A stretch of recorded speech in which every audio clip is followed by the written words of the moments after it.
Welcome back to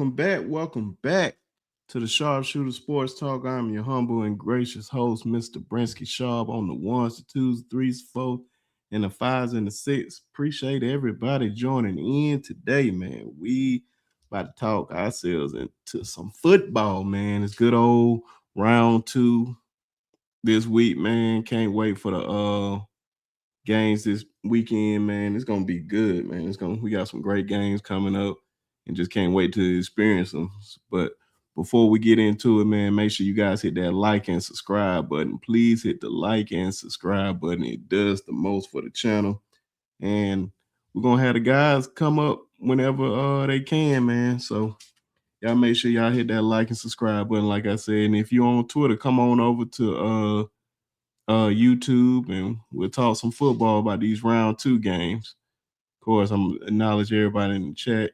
Jason over here says shout out to the Sharpshooters fam. Hope everyone had a blessed holidays. Yeah, man. Right back at you, brother. Right back at you. And the same goes to everybody, man. I hope y'all had a great holidays, man. Kim up in the building. Blessing. Had a blessed Christmas and a new year. Oh yeah. That's all what it's about, everybody. Said bless 50 digits. Say, hey guys, do you all think Adams and Hall or Hale hit the portal? I really hope Adams stays. I hate that he's not getting playing time though. That's a big one right there. I don't know, man. It's hard to say right now with everything going on. Who we bringing in, and he probably gonna want a bigger role. I know we're gonna lose Jeremy, probably Horton. All depends to the draft. So it all depends on who gonna be playing next year, who's gonna be starting, how big they role gonna be. But we gonna see. I don't know. I'm gonna say that so the guys can come answer that too. Keith up in here. What's going on, man? Trappanel up in here.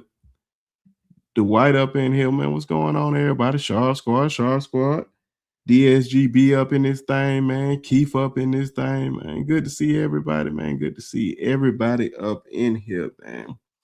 Now I said, man, I really hope everybody had a good Merry Christmas, and we sure gonna try to have a good Happy New Year with Alabama playing Indiana this upcoming week, man. Who else just popped up in here? Nitra up in this thing. What's going on? What's going on, man? Y'all come on in. Come on in. Please hit that like and subscribe button. Please. And share it. And if you not receiving these notifications, hit that notification bell so you won't miss any of the great content over here. Now I said, hopefully the guys can come on over here, man, because we about to have a great time tonight. But what y'all want to talk about? Well, just start. I'm trying to hold off so the guys can come on in.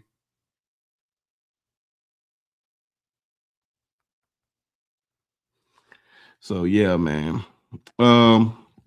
With this game coming up, Indiana and Alabama, big game. Sound like everybody is against Alabama right now. So that's the funny thing right now, especially with all the national commentators. Oh, it's gonna be a blowout. It's gonna be this. It's gonna be that. But what else is new? Haven't we heard that before? And we just coming in and just show up, man. The game still got to be played. I'm about to say they can say whatever's on paper. We had the most talented team, but we have to go out there and play like we have to go out there and play like we are the better team. Because if we don't go out there and play like the better team, of course, y'all know what's going to happen. So it can easily go either way. Mendoza is a good quarterback, Heisman winning quarterback to be exact. I think outside of Ohio State, this gonna be one of his biggest tests going against us this year. So we're gonna really see how it goes. I don't know how it's gonna go, but I know it's a lot of people doubting this, and I like that because I don't like we get all the praise and then those guys come out there and play like this. So Keith said it best, man. Bama fatigue is real. Yeah, it is what it is, man. Sure. Yeah, man. You go out there and perform, you get that type of thing, man. One thing I learned in life, man, they hate winners. So we just got to keep going out there and trying to win. So let's keep doing our thing, man. I believe in this team. I believe this team can make make the necessary plays to win it all. So we're gonna see. I love listening to you guys. Glad to catch you live finally. Does Coach Karl have a channel? I like to listen to him also. Yes, he sure does. On the Block Sports with Coach Karl. I'm gonna drop it in the chat for you so you can subscribe to it. Yeah, Coach Karl. Shout out to Coach Karl, man. Been doing major things lately, and happy retirement to the brother, man. The brother is retired from the game of football, so he's gonna be in this content space a whole lot more. On the block. Let me get this for y'all real quick.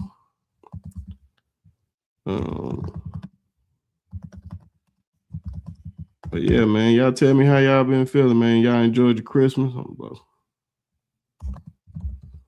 I'm just trying to get this one thing for everybody. So who's not subscribed to them, and the guys who ever come up here, I'm gonna drop their links in the chat so y'all can follow. Here we go. That is Coach Karl link right there, man. Coach Karl link is right there. If you're not subscribed to his channel, man, go ahead and hit that subscribe. I said subscribe. Hit the subscribe button and subscribe to the channel and hit the notification buttons, man. Herb and Rod, what's going on, man? What's going on with y'all brothers, man? Good to see y'all, man. Good to see everybody, man. Good to see everybody. Jay said the key for Bama is to get off to a fast start than against my Sooners. Don't want to give them any inks that they can play with you. Man, I need to put on some glasses or something, boy. I can't see nothing right now. I just need to drink some water. Appreciate that, Jason. But got somebody in here. I'm gonna wait till he give me the thumbs up, and then okay, he give me the thumbs up before I bring him up. Our good brother Patriot Life Rob, man, say good afternoon, B Shaw, and everyone in the chat. Hope everyone had a Merry Christmas and hope you have a blessed new year. Oh yeah, man. Always, man. I hope everybody had an awesome new year, man. But without further ado, man, one of the fellas just hopped up here, man. Y'all already know, recruiting extraordinaire, debonair, everybody. Y'all show your love for I consider him an insider, but he doesn't consider himself an insider. He's not there yet in his mind, but he gonna get there. I don't care what he say. I'm gonna give him that title. He ain't got to give himself that title. Y'all already know from T-Town Media, everybody, our good friend and brother, Mr. Jonathan Lewis. What's going on, bro? What's going on, man? Another day to talk college football. Indiana coming up, watching more BS videos, TikToks, talking that ish. Hey, man, I bookmarked a lot of videos. Just know I bookmarked a lot of videos. It's a whole section dedicated to Alabama and Indiana. So I can't wait, man. I cannot wait. Roll Tide, Patriot Life, Urban Raj, Anitra. Obviously appreciate all the love, everybody. Shout out to them. Make sure to check out Urban Raj's podcast if you guys have it already. Oh, yeah, man. What's going on, man? Dwight. Yeah, man. Yeah, man. It's a lovely Sunday, man. It felt like we ain't do nothing. I haven't did a show since last Sunday, probably. Jesus. Yeah, it feels like at one point we're on here every night, and then when it goes like 2 days, it feels like it's been 2 months. Yeah, man, this is ridiculous. So, man, but of course, man, it's the holiday season, so this is probably going to be the last one before the New Year's. But if everybody want one more show before the New Year, we probably have one more, maybe. Don't quote me. I don't know. But like I said, man, make sure you guys hit that like and subscribe button. I got something for you. I got a question for you. For everybody in the comment section, too. I want to answer this. What is your favorite holiday dessert? Favorite holiday dessert? What's your favorite holiday? I know I sprung that up on you last second. I want to ask. I want 2 answers to. Oh, I'm So I got glad 2 because I questions. had 2 of them in my Okay, head. well, give me 2 answers, but I got 2 questions as well. So we'll start off with the holiday dessert. I Okay. judge people off of this. What's your dessert? So give me your first. Red velvet and sweet potato pie. Okay. Red velvet's in my top 2. So let's see here. I want to see what other people say too. Let's see here. Rosin sweet potato casserole. There it Pecan. is. There it is. See, Kimberly got that one on pecan. point. Banana pudding, bro. I'm allergic to banana pudding, man. You're allergic to banana pudding. Well, I'm allergic to bananas, not the pudding, but allergic to bananas. So oh my gosh.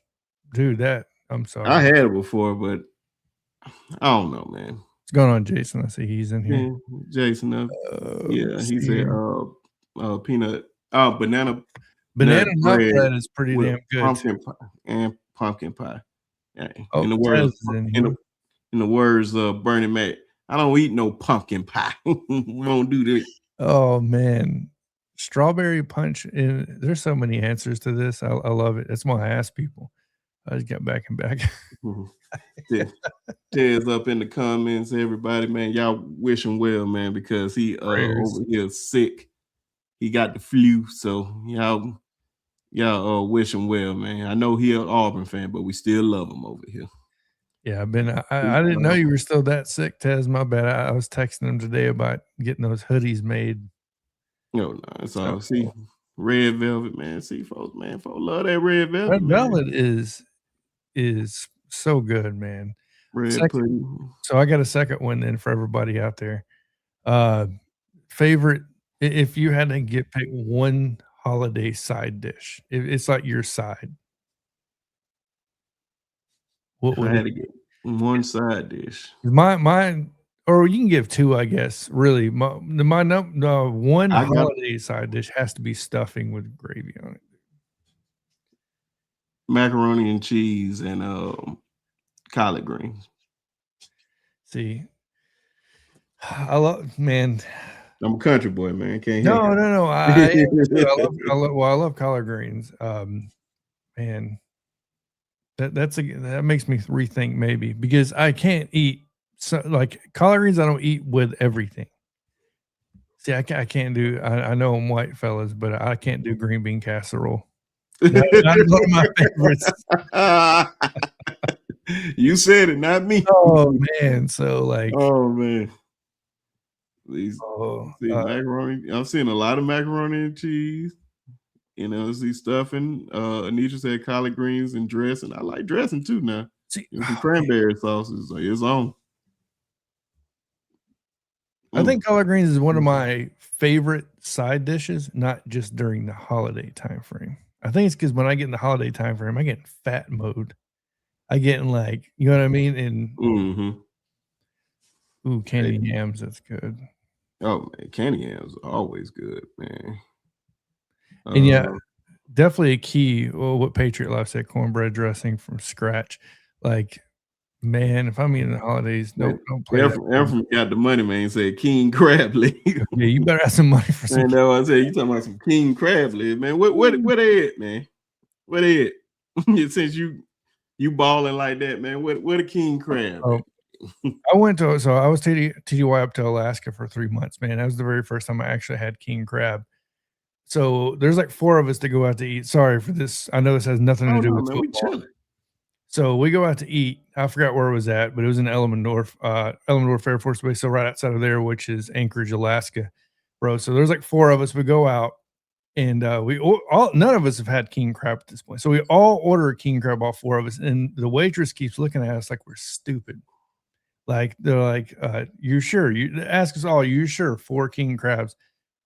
Dude, I know I can eat a pound of crab. That's in my mindset. Crab. Bro, they brought this damn thing out and put it on the table, and it took up it felt like a quarter of the table. Bro, I swear, I never felt so stupid. When I mean that shit felt like it was like 5 pounds of crab, I was like, yeah, this ain't gonna work. I Oh, see man. Sam 23 said King Crab Jason. King Crab legs as a side. Those are some rich problems right there. I swear, boy. And I was like, I don't know where they ever getting these King Crab from, bro. I think it was like 65 for king crab when we went up there. It was For around one, for each one. yeah. That sounds like a good price. I don't really eat a lot of seafood. I like fried shrimp. And by that, I'm so basic when it comes to seafood. That's why I Well, say and anybody in the chat know how much king crab normally costs? and you gotta realize we're in Alaska. King, you know what I mean? It's not that's your all your seafood like that up there is gonna be fairly cheap. Now, anything imported, like I'm not gonna lie, Oh yeah, when I yeah, yeah. first got up there, the first thing I went and bought was a bottle of Crown. And bro, for a 750, I think I paid like $58. Like like almost triple the price what you would pay in the States. But yeah, and Jo or Joe, yeah, it depends on obviously the market's dictate. It's like lobster. It's dictated by the market. Say it ain't no 65. Yeah, but like you said, yeah, up there, that makes a lot of sense. I was like 65. Well, oh yeah, I mean, we paid 65. Yeah, So, but I mean, it may be a little depending on the different in market Alaska. value. So, or where you're eating it at. It's kind of like when you go down, like when I lived in Panama City, shrimp's nowhere near that expensive when you get down there. But I mean, at Mhm. least when I was down there. Yeah, see, Jason, at least 100 in the lower 48. So, and that's what I'm saying. So we went up there. I think we got up there in January because I was up. No, end of January. So like February, March, April is essentially the first time we went up there when we stayed up there. I don't know if it's determined by the season. 40 to 100 plus dollars. There you go. Man, yeah. But I'm that's about a to say, great. yeah, I want to know where from getting these king crab where you just have it as a side. That is still one of the most amazing things in the world, man. That Ephraim Pan has. I don't think I ever heard nobody say I got king crab as a side. I love king Is crab it as a side? side. Bro, that's craziness. That's the only reason why I said it. I'm gonna get me some king crab as a side. Oh, that's upper echelon right That's there. what I'm saying, man. Can I get some a steak about the size of Ted's back? Stop it. Two? Yeah, I don't. Have you ever had lobster mac and cheese? I had it one time and that joint was so delicious. Yeah, lobster mac and cheese is legit. He said 10 pounds is crazy. You think 10 ain't a lot, but it is a lot. Hey man, you got them rich problems, man. I want to have them rich problems. So With like that's what I'm saying, man. F from rich, man. I can't even talk about it, man. We're gonna come back to a lot of this, man. I just want to know, since we on here talking a little football, man. Of course, we hearing a lot of naysayers on this talking about Bama You and the calling them whole. naysayers? They're naysayers? No, they're way more than naysayers. Yeah, man, it's very on the line of disrespect. How crazy they've been talking, man. I ain't gonna lie to you, man. On the line? No, it's disrespect when you're talking about Indiana's replacing Alabama as a powerhouse college football program. I really want to know who said that, but go for it. Like I mean, it's on the verge of craziness from what I'm seeing on TikTok. It's not all Indiana fans. Don't get it twisted, but the stuff I've been reading, the stuff I've been seeing, I don't know if it's trolls. And look, I'll be honest with you, this is a shot at Indiana. Most of these TikTokers that are making this stuff, go look at how old their account is. Talking about November 27th, talking about November 15th. Man, you a recent Indiana fan, or you got to, all of a sudden you making TikToks starting in November. Come on now. And you want to talk shit about other teams? Stop it, dude. And they'll probably say, man, I've been feeling this way since day one. I like day one of November. Bro. Oh, Kimberly, you got to try it. Lobster mac and cheese is legit. Yeah, 100%. Yeah, man. I definitely got to see who was the one saying all that, man. When more of the guys come up here, I promise you, I'm gonna point out. Wait, you saw the white gloves comment? You know what I'm saying? Well, I swear he knew with the white glove. What, bro?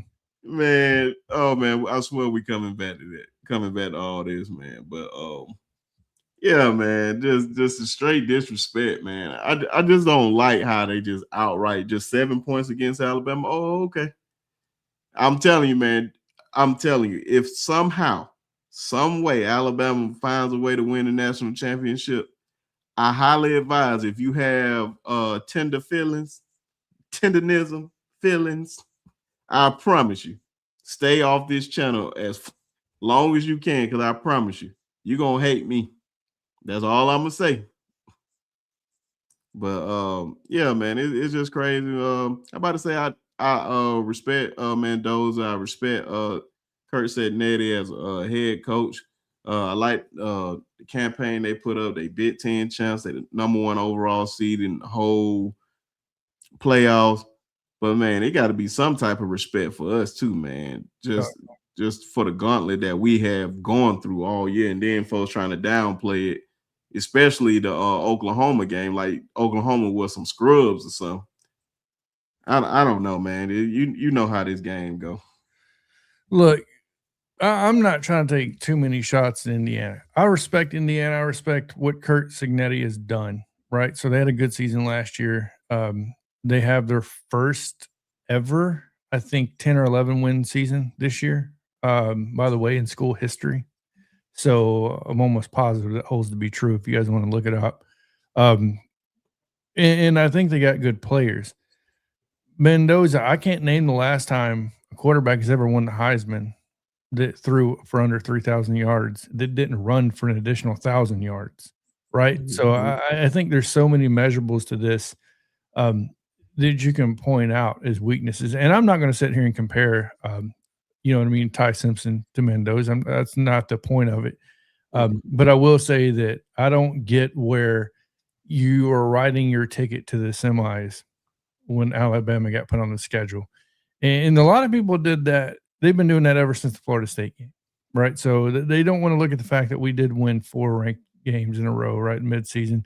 And I'm not acting like Alabama's on, you know what I mean? They can't be beat either by any stretch of the mind. We know we can't run the ball effectively, right? When we really need to. And Ty has struggled at times. We already know that.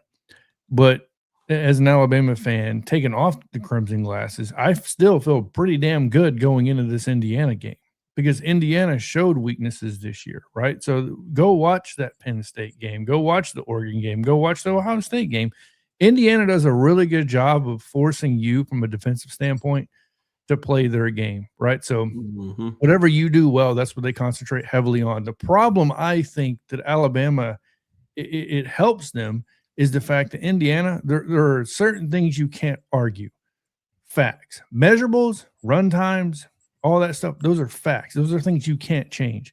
Mhm. Indiana safeties are not that fast, right? They rely heavily on coming down into the box and basically your corners backing off. So when you look at a lot of your Ryan Williams, Isaiah Horton, right?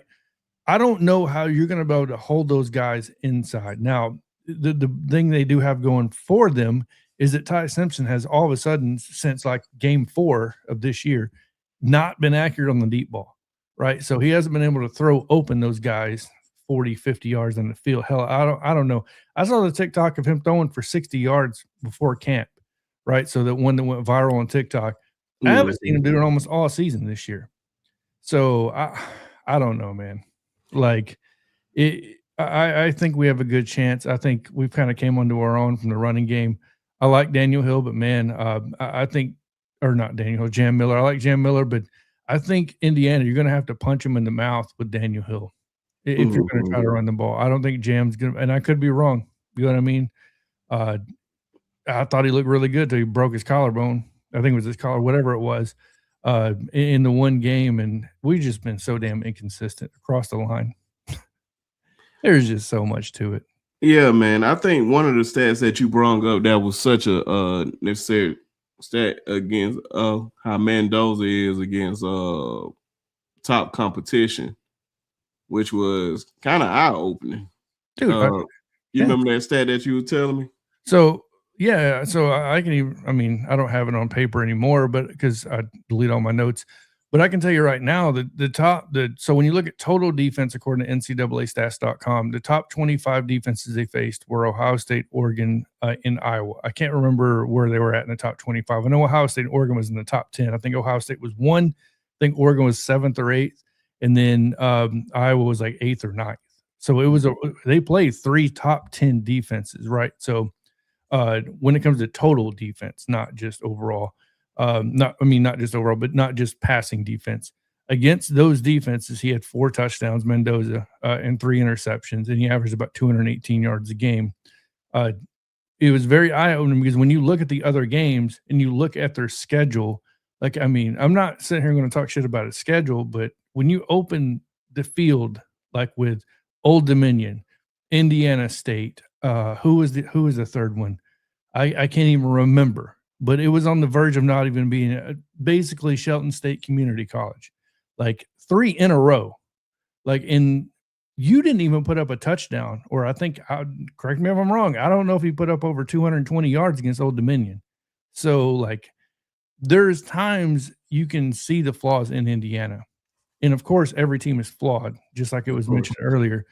But the problem I have is people are acting like Indiana's not flawed. That's the problem I have is this team can't be. Are you kidding me? This team could have lost 3 games this year if you would have went back and watched film, minimum 2.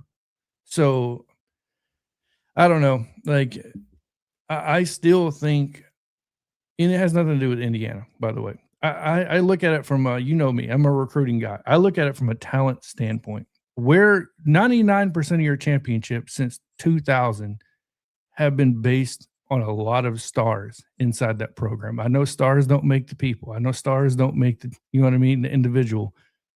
But it's hard to defeat a team when 90% of that team is blue chip and the other team is like 5%. And I'm not saying that's the case with Indiana, but when you look at the comparative talent standpoint on where it lies, it's almost not even close. Yeah.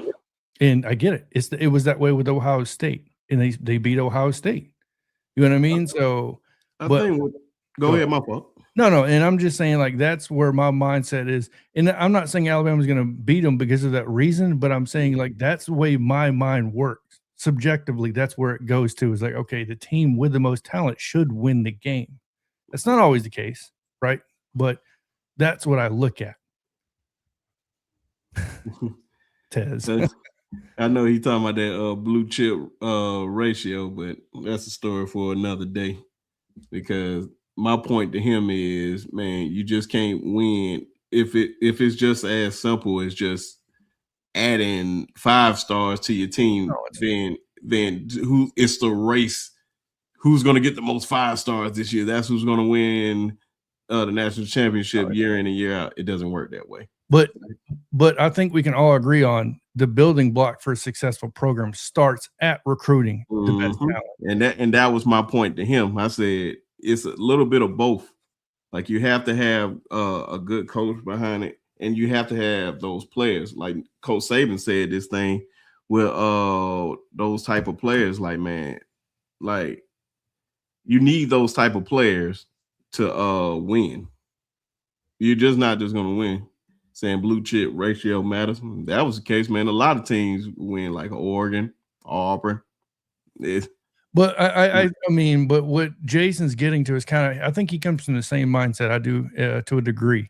Yes, it's not a race to the most 5 stars or having the highest blue chip ratio, but it does matter because when you look at the national championship, correlate the recruiting classes to the national championships, and it's going to look really damn similar, right? Oh, yeah. So that's kind of where I come from that mindset. Them king crab legs can get messy. Ephraim with his the side one there, but yeah. He said, I never said that. I don't know what you're not up here, man. So I can't say what you didn't say. Stay over there. Get well. Yeah, drink some ginger ale. Listen with your 2 ears is what he's saying. Man, I just think this man, man, come on, man. I don't know, man. We're gonna definitely talk about No, no. He said, I said exactly what Jonathan said. You said something similar, but the one thing that you said that you kept saying that it was just as simple as just getting those guys in. I said if that was the case, then Auburn would have won. Auburn would have been in the playoffs by now. But it's not that simple. A lot of that stuff plays a part, man. It's a plenty of teams. You get the same usual suspects every year, man. You get the Alabamas, you get the Oakland, the Georgias, the Ohio States. Them gonna be the three main people that you talk about year in and year out. Did I say Georgia? I think I did.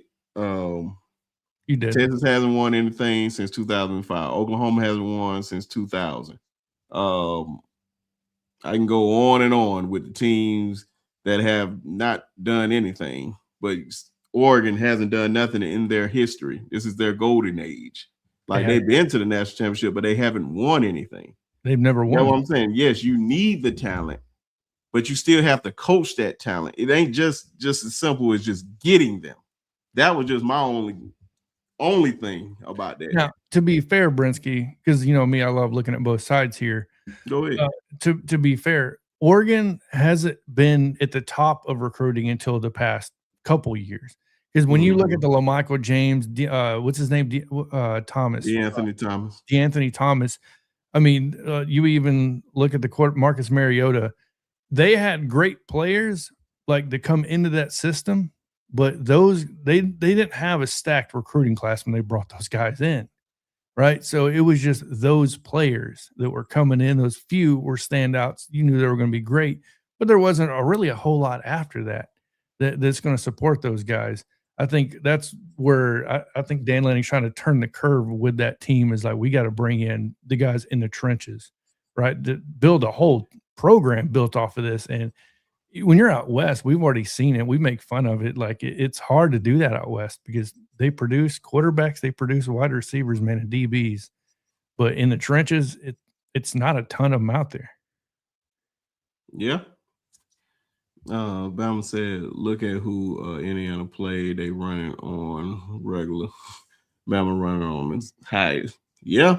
That Ohio State game was still a big win. I'll give them that. That still was a big win. But of course, but that's not a game that they normally play throughout the year. That's just not a game that they play throughout the year. So that we have to factor that in. But like I said, I respect Mando. I respect Kurt Sednetti.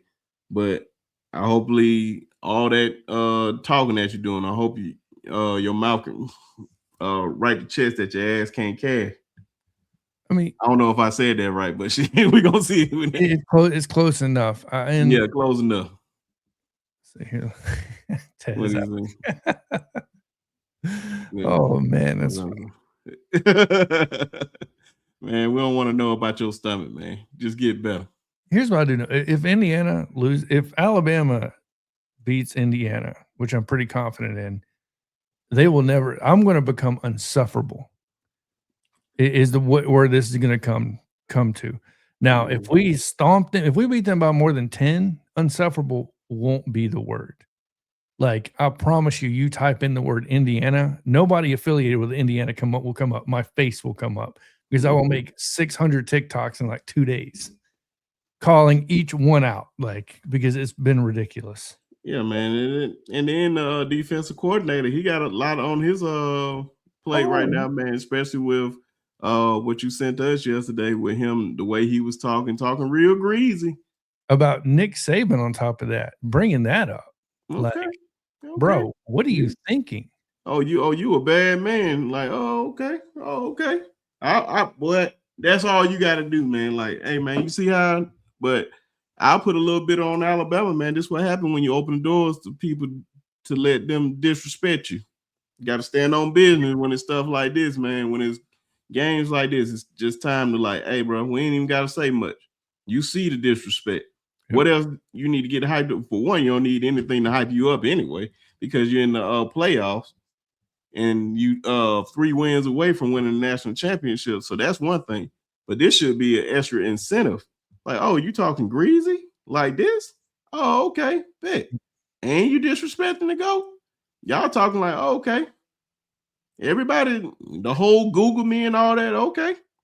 Just keep that same energy because I like when people talk, man. The thing that got you. The one thing that I love the most, man, when people talk, I let you talk. You can talk all day. That's on the video game, we playing basketball or anything like that. Don't let me win.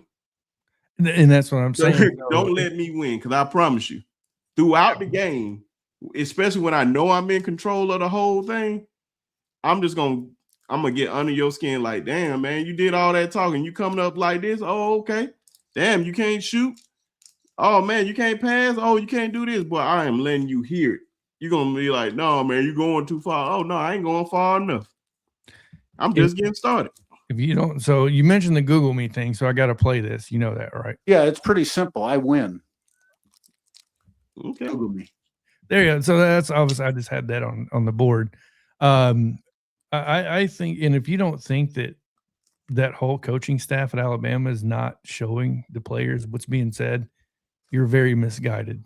Mm-hmm. I'm telling you right now, if you don't think that whole defense is watching what these dudes are saying, talking shit, their defensive coordinator literally bringing up Nick Saban on social media, man, come on now. In the words of one of my teachers up in high school, man, shout out to Coach Taylor, man, have some self about yourself. Have some self. Have some self about yourself, man. So this is, hey, man, this is one of those put up or shut ups, man. Like the whole thing with like it wasn't even no thing with Oklahoma, like no disrespect towards them or anything. It was more towards the national media, just like, oh, why are we up in here after what happened against Georgia and all that? It was just trying to prove a point. Like, we deserve to be here. Now you have a team like this who's pretty much up and coming, and now they talking crazy like this, like you ain't Bama. They talking to you like you just Maryland, Nebraska, who else over there? Illinois. Like, man, get out of here. And this what he said, what John just pulled up.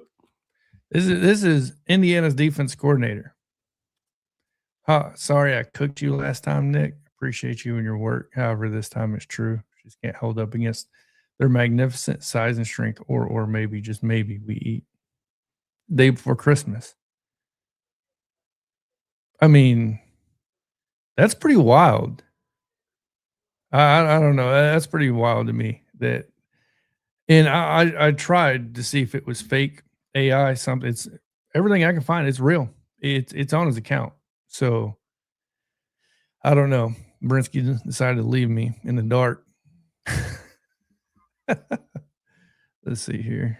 Go through. No, you're good. No, I was gonna go through the comments. Tez, I love it. Honestly, this is would make college football fun. Nobody wants to respect teams, play each other, bring on the drama. And no, you're right. And you know what? I'll be honest with you. Really deep down, I probably don't have an issue with what Indiana's saying or doing, because just like you said, Tez, that's what makes freedom of speech great. But the thing about it is there's consequences to that freedom of speech when you're wrong. Go ahead. Man, like I said, man, just don't get sensitive. Don't get sensitive. That's the only thing I ask. Because I'm telling you, bro, I can talk with the best of them. If you decide you're going to talk mess to me and you lose, don't get sensitive when it don't go your way. That's the only thing I ask. Just don't get sensitive, because once you get sensitive, I'm pretty much going to add salt into the wound. I'm like, oh, no, I know this bothering you. Oh, you did all this talking? Oh, well, we played a good team. Nah, F all that. What you say about we ain't this, we ain't that? Yeah. It ain't going to be nothing disrespectful, but it's going to be all facts behind it. So that's why I say, hey, man, be careful what you ask for now. Yeah, and you're 100% correct. Like, we got to go ahead. We got another brother up in here. I'm just going to wait. Are you ready? Wait for the thumbs up. Oh, no thumbs up. I just see your head shaking, man. There you go. There you go. I just wanted to mess with him, man. Y'all already know, man. We shouted him out early in the show, man.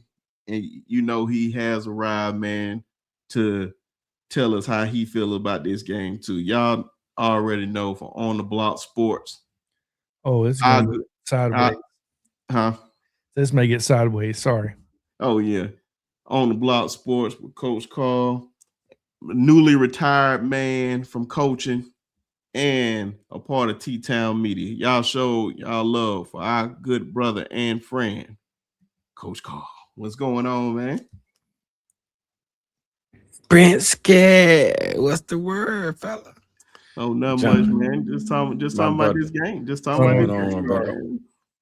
We talking about this game. Yeah, man. Alabama, Indiana, a lot of disrespect, man, coming from coordinators and everything. So like, oh, okay. Fandom. Well. What's your thoughts, man? Do you really want me to come in on this, B-Sharp? Because you might get banned on YouTube. Well, I don't need you to give me the rated R version. Give me the rated R version when we off here. Because I don't want to get banned. But you can give me PG-13. B-Sharp, man. All I say, man, is that the fan bases out here in Indiana, man, they need to take a step back for a minute because, yeah, you had 2 good years. One really good year, you made the playoff. You got number 1 seed last year. You made the playoff. Got a bye week. Next week you got your butt whooped.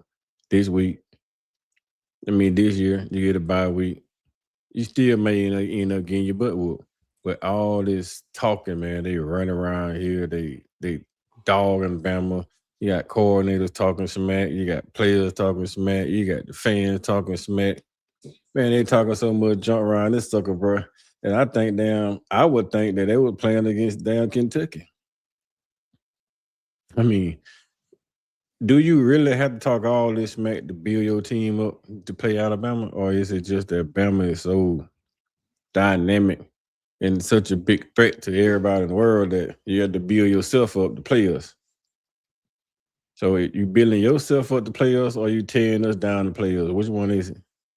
Because if you want to tear us down to try to play us, that's the wrong way to damn do it, bro. Because you messing around and get your head beat in. Because these kids here, this day and age, man, these kids watch social media. They own social media a lot. I mean, I be on TikTok and I see everybody on TikTok, right? You're going on, Kimberly. On TikTok, and they all on TikTok. So you know everything Indiana posting, the coaches see it, the players see it. They're gonna have that crap all on these boards, man. They're gonna be sending back, they're gonna be drawing Indiana everywhere. If they step up and do what they're supposed to do, they're gonna be Indiana brain in the damn ground. And I sure hope they do. I'm so tired of these damn folks, man. Oh my God, when the hell Indiana have a damn pulse to say anything? You hadn't done anything in your whole damn life besides have Bob Knight on the sideline slapping kids. Outside of Bob Knight slapping kids, what have Indiana been known for? Nothing. Hell, I'm a Purdue grad. I don't like their asses anyway. It Boilermakers up in this town. Hell, man, I'm just be sharp, man. I want to say something else, but I ain't gonna say it. Because of the damn fact that this is your show. But it was on my channel, I would say all type of the Indiana, the fan base, the damn school, the damn little ragged ass town. Like, where the hell is Bloomington? This sounds like some damn draws. It's weird, man.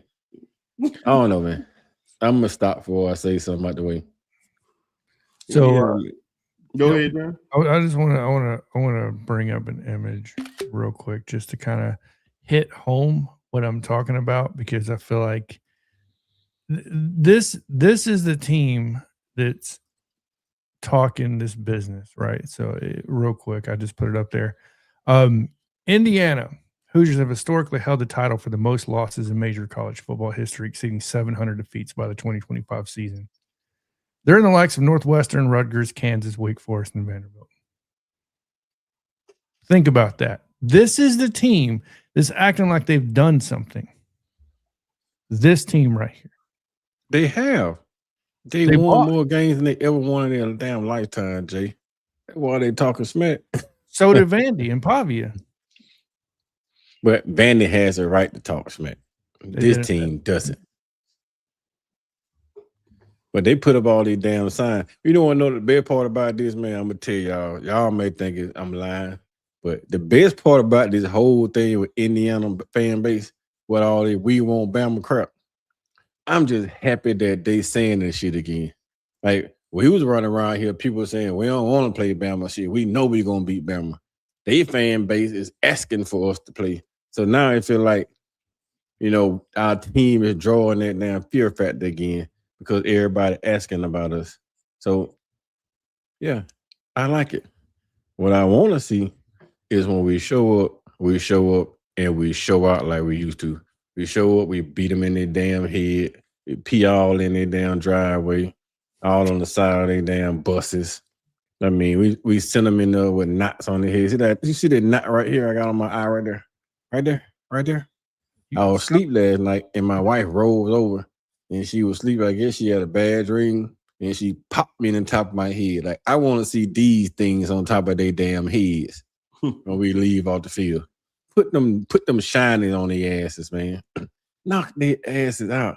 Send them that bootleg ass Heisman Trophy one they got back to the Heisman house with disenfranchised limbs on him. He can't even hold his arm, so like he got hit so much that he can't even hold his damn arm. So his bootleg ass Heisman, he shouldn't even be in the Heisman conversation. He should have went to damn Julian Sand or damn Diego Pavia. But you run around here with a bootleg ass Heisman Trophy winner, can't even throw 3,000 damn yards in the season. But you're a Heisman Trophy winner. That man, somebody tell me something. A 2,900-yard passer is a damn Heisman Trophy winner. He had 3,300-yard total offense, and he the damn Heisman Trophy winner. Come on, man. Mark Ingram had that shit, and he was a running back. No. Like, can somebody tell me something, man? Bryce Shawn had that shit 2 years in a row, and he didn't even win the Heisman Trophy. His second year, he had damn near 4,000-something yards. You give that shit to a bootleg. Diego probably had damn near 4,000-yard total offense, and they gave that to that bootleg. Man, shout out to Alan Bear for the $5 super chat. Said, can you speak on the LOS matchup? Line of scrimmage. Oh, okay. Line of scrimmage. Line of scrimmage matchup because they are small on the line but fast. Alabama struggles with speed on the outside. Coach Karl? Bama ain't really struggle with speed on the outside. Bama struggle with power on the outside. They can handle your speed if you're not powerful, but if you fast and powerful, then they can't handle you. Like Dylan Stewart is a monster. He fast and he's strong and he's smart. Yep. You have some of those guys in Georgia, coming out the edge that was phenomenal with the size. Like big, powerful, fast guys, they can't handle you. You got Karl on the outside now. Only person that probably gonna have a little problem is damn Proctor, but Proctor is moving his feet better. And all you have is speed. Proctor gonna ride your ass clean out of the damn backfield. Because once he get his body turned, he gonna just push you and you'll be 10 yards off field because you're coming up field so fast. He'll be able to push you out of the way, and then you'll take forever to try to get behind again. But no, they don't have a problem with speed. They just have a problem with speed and power. If you fast and powerful when you can jam them up and push them off their rocker, then Bama has an issue. Yeah, that was a good question there, Alan, man. Definitely appreciate that, brother. But yeah, man, it's gonna be interesting, man. Just see how everything go in this game, man. I know it's gonna be a whole lot of emotions leading up to this game, man. I'm just glad that it's the actual week of the game, man. So definitely can't wait. Yeah. And also before we keep talking about this game some more, everybody, after this show, man, definitely if you haven't seen the video that me, John, Coach Al, and Tez did on Derek Nix, go check that out, man. real good video, getting a lot of good feedback from people that have seen it. So thank you. It dropped today at 1 o'clock. I think it's about a smooth 20 minutes. It's talking about the impact of Derek Nitz coming to Alabama. And definitely go check out T-Town Media video on Derek Nitz too, which is Coach Karl and Jonathan. They did a great job on that too. Finally got to see it. So man, definitely did a good job. So I don't know what Ted's talking about. I like Ted's. You know what's funny is I actually agree with that. I'm not even trying to be funny. I think Indiana is trying to get as many people as they can to watch this game because it's Indiana. I'm sorry. I'm not going to compare. They don't have to do that though, John. They honestly don't have to do it. Even though it's Indiana, bro, they're going to watch the game anyway because it's Alabama. There you go. You don't even have to talk. You ain't got to say a word. All Indiana has to do is just show up. Floyd going to be there because Alabama's playing. They're going to be there to watch Alabama play, man. They want to see Bama lose, period. Like, they can give a damn who they playing. They just want to see Bama lose. So Indiana, all they have to do is just shut the hell up and show up. If they shut the hell up and show up, they've been all right. I like it when they talk smack. I just want to jump in the jam, some of those chats, man, and choke the hell out of me one, but I can't do it. But yeah, man, that was it, man. It really just, man, if you, prize fighters don't even have to sell fights, man. They just, it's just like prize fighter, A-list movie stars, like, if Denzel in theaters, like Ted said, man, you don't even care who on what type of movie it is. Like, man, I'm about to go see Denzel, Leonardo DiCaprio, Robert De Niro, Brad Pitt. You don't care what it is. Those are A-list. Floyd Mayweather, Mike Tyson, Sugar Ray Leonard is prime, Marvin Hagler. Hell, listen, Leonard Lewis, Anthony Joshua, and Jake Paul didn't even have to talk. They said Jake Paul. Everybody wanted to see Jake Paul get his ass knocked out. Mm-hmm. That was it. Everybody tuned in to watch this man get his ass knocked out because everybody wanted to see. All you had to do was just see it. Bama is the team that everybody want to see get knocked out. All Indiana have to do is just post. We play Bama January the 1st. We need all eyes on Bama. Man, the whole world gonna be watching anyway. Man, you know how many Auburn fans sitting back right now can't wait to see us get our head beat in? How many Georgia fans waiting else to lose LSU? Well, we already know SEC want us out of this bitch. Half of down 90% of the world want Bama to get their head beat in. Well, we already know the Auburn fans want us out of there, man. Shout out to the water cooler. Water cooler Talk Sports. Shout out to Nick and them boys over there, man. Make sure you guys subscribe to them, man. Nick could probably pay you $2,000 right now. You tell Bama don't even show up. You give me $2,000, I'll tell you they won't show up and not mean it. I'm just saying I'm just telling you what type of damn fan base Auburn has. I got Auburn fans that right across down the street to me. One of the nicest girls you want to meet. But she got all that Auburn crap on her door, on her front porch, on her cameras. Like, man, it's so much Auburn going on. I can't even walk across the street and holler at my homeboy. She do because she walk out the door. Y'all buses ain't gonna. You're like, sound like you need to call the city officials and tell them to come clean up that mess over there across. Man, it's private property. They can't even go on their property, man. I wish I can go over there and just cut some of it off, but Coach Al. Shout out to our good brother, Coach Al. Hey, man, that's the man right there. Oh yeah, man. Offensive guru. Genius.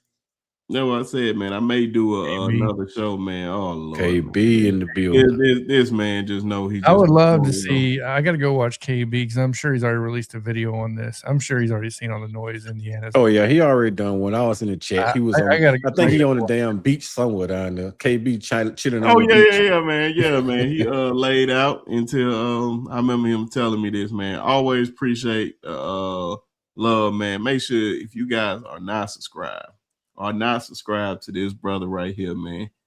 Just went over that 30K mark earlier in the month, if I'm not mistaken.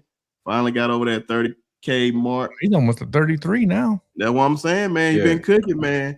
He been cooking, man. One of the best, KB one is of the on best a and mission. funny people on YouTube, but very knowledgeable, man.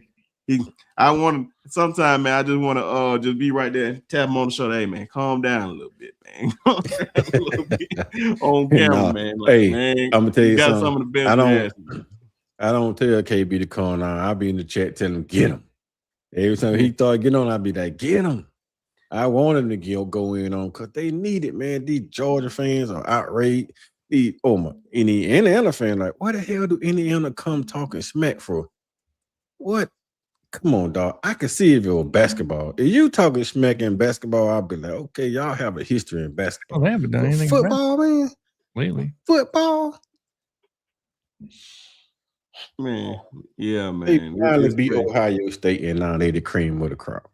They're moving up like George and Weezy, man. Hey, man, you the man. You the man. Hey, man, it's always love over here. You already know from everybody, from John, Coach Karl, Coach I, Coach Shawn, Coach Al, Tez, Piano Man, always showing us love, man. Always Ty Hayes, Jance. Definitely appreciate you always, brother. Like I said, if y'all ain't subscribed to that brother channel, make sure you go over there. Very knowledgeable and definitely highly entertaining. That's what I said, man. Still, I gotta put that one video on here, man. That just really, I'm telling you, man. It was after the Oklahoma loss. When I tell you, man, I already brought this up to him many times, man. That one video, because I sent it to the group chat, man, and me and Coach Shawn were crying laughing at this man because he was going off on somebody in the chat. But definitely. Listen, man, it's so crazy, dog. KB is rolling so hard, and so many people loving that they copying KB whole damn lives, man, and posting them on their channel and getting getting subscribers to watch them because they watching KB. Yep. They having the whole lives watching KB on their channel. They ain't doing that, are they? Shit, that shit crazy. They ain't doing that, are they? They doing whole lives watching KB, man. Like, man, this dude here is so damn. He's so funny, but he's right on point. Like, he telling it straight, and I love the way he giving it to the fans. Just listen to this, and they sit back and just watch him go on in, smoking weed, just watching him go in, and it be like, damn. I'm like, damn, he going hard as hell. Shout out to our brother Twister up in here, man. Say Roll Tide, be sharp, Coach Shawn and John, man. Appreciate y'all, man. Always showing love. That's the best.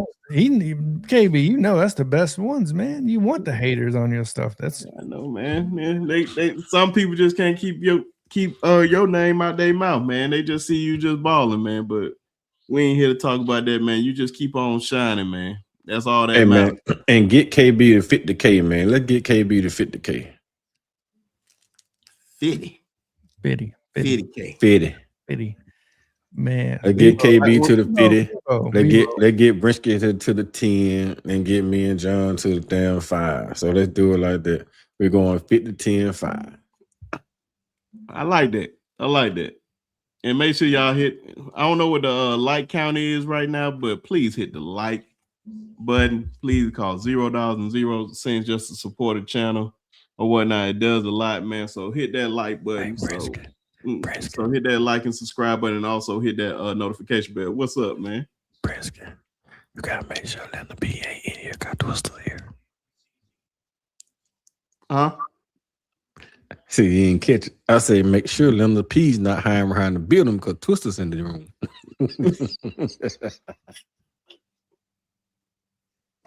Never mind, man. I ain't doing this with you, man. This man come up here and cause chaos for no reason, man. Yeah, man. He's on one today. Yeah, that's what I'm saying. He said, "Nah, man, I'm just joking." Because anytime Twister show up, Twister be talking smack, and then Linda P will come in and say, "Twister, you so fine." Oh Lord. So that's where that come from. Well, we need to set up a date then. But Coach Al said, man, it's 53 likes, man. Come on, man. We can do better than that, man. We gotta at least get it to 100. Try to get 100. Man, make sure y'all hit that like button, man. It don't cost you no money. Just hit the like button. He said freeloaders. Oh man. Oh yeah, man. Hey man, I Get the appreciate free that, King. lows. But yeah, man, just final thoughts on this game, man, before we talk about some other games going on with It's gonna be an ass whooping in California. That's the final thought. I mean, plain and simple. I mean, there's no getting around it. Indiana deserves to be the number 1 seed. They won all their games. They're the only team to do it this year. Right? So I give them that. They're gonna talk their mess. I'll listen. And then, like I said, every action is gonna have a reaction. Mm-hmm. So Leave it- yeah, man. Like I said, man, we're gonna see. We're gonna try to do one more before the New Year's. Let me check the date. New Year's Eve is the 31st. I don't know. I may do one. I don't know. Bringing that said got a feeling right going to be back. I hope so, man. Regardless, man, we're gonna need him. We're gonna need him. Whoever's out there, man, we're gonna need. I'm about to say all he got to do is just be reminded that he's that guy. Once he be reminded that he's that guy, it just got to be in his mind because he know he's that guy. He just got to make it happen to shut up a lot of haters. So he gonna get back there, man. I got a lot of confidence in him, man. And if it ain't this game, hopefully it's the next game, man. Just don't try to be a hero. Everybody just do your job. That's all the thing that matters. Just do your job. But we're gonna move on and talk about this. The other big game, man. I think this Miami versus Ohio State. Them good old cheaters at Ohio State. Let me say all this now before Ebony come in here. And we know how she feel about her Buckeyes. But Ohio State with their cheating selves robbed those boys of a back-to-back national championship game. But who y'all got in this one, man? I think Miami gonna have a big chance in this game, man. With who I believe is gonna be a top 3 pick in this upcoming draft. Ruben Bain, man, coming off that edge, he is a dog, bro. And he really just went off against Texas A&M. That was one of the best performances I've seen by a defensive player all year. So, man, what's y'all take on this game? You want to go first, Coach Karl, or you want me to? I go first, but man, my thing is this, man. Long as Miami play the same type of defense against Ohio State they played against Texas A&M, they win in this damn game. Because if you can stop that offense, I don't think anybody gonna play with Texas A&M offense. Miami stopped that offense. You can stop that offense from putting up any type of points. You can stop anybody. Miami just had it was just their day. I don't think it's gonna last long. I really don't. I think that they're gonna end up coming in there overconfident, stumbling their feet, and then get beat by damn Ohio State. Because Ohio State can play physical just like they play physical. They play fast, like Matt, they play fast. Caleb Downs probably the number 1 player in the country on defense. I just feel like he'll have a really, really good day. Malachi Tony and all the freshmen they have are phenomenal for Miami, but that's a little bigger stage and then just first round playoff game. But I don't know, man. It's just you going into Kyle Field and getting the win, man. That's huge to me. It hits different for me, man. Going to Kyle Field and coming out with a win. Whew. If Miami can play like that, bro, and then sprinkling in just a little bit of offense, they got a chance on taking out Ohio State. All right. You done? All right. So let me get past Coach Karl's bullshit and tell you why Miami's not going to win this game. And this game's not going to be as close as what people think it's going to be. No, I think Miami it did a great job against Texas A&M with a multitude of conditions like wind and everything else. Those guys missing like 30-yard field goals because the wind was crazy. I think Ruben Bain's a dog. I think Malachi Tony is great. But Miami has not played a complete team like Ohio State from top to bottom so far this season anywhere. I like Texas A&M. Marcel Reed's one of the most inconsistent quarterbacks and has been all season. The fact that you didn't even get it to your star running back the entire game, I think he had 4 carries, shows you the ineptitude of Texas A&M's offensive play calling. I think Texas A&M handed Miami the game from beginning to end. Plain and simple, you're in Kyle Field and you didn't use any advantage you had of having the 12th man, because believe it or not, I went there. I saw what that was when Alabama lost, when they were ranked number 1. I think Zach Calzado was the quarterback at Texas A&M when that happened. I'm almost positive it was. But either way, I think Miami has great players, but I don't think Miami's played the team like Ohio State from top to bottom. I really don't. And it looks good on paper from what they've done this year. But there's one X factor, Coach Karl, on this. One X factor. And he's already been named in the comments section. His name is Carson Beck. Carson Beck, can he not throw interceptions? That's the big question mark. And the answer to that in this game will be no. He will definitely throw at least one pick. I think that's going to give Ohio State a huge advantage, in my opinion, because it seems like the moment you give or Miami gets hope that they're going to do something, Carson Beck just takes that shit and snatches it and says, "No, we're good." A 7-5 Duke team won your conference. Think about that. You're in the playoffs while your conference winner is at home on the couch at 7-5. Nothing. I don't play into this Miami BS. I believe Ruben Bain is a dog. I believe Malachi Tony is a dog. I believe they have great players. In Mario Cristobal, as far as I'm aware of, he's still the head coach. Correct me if I'm wrong. I don't know. I get we want this momentum thing to happen for Miami and let them, because we like me personally, when Miami best team of all time, in my opinion. You know, I think we want to see all this stuff look great on paper and on the field. I don't think it translates.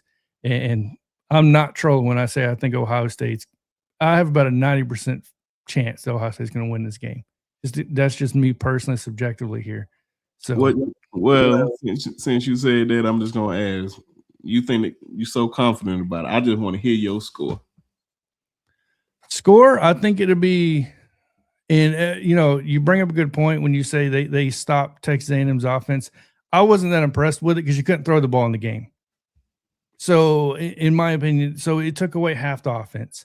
My score prediction in this game, I'll say I think Bain's going to have like 2 sacks in this game. I think Bain's going to do his thing. I think Tony's going to get some yards.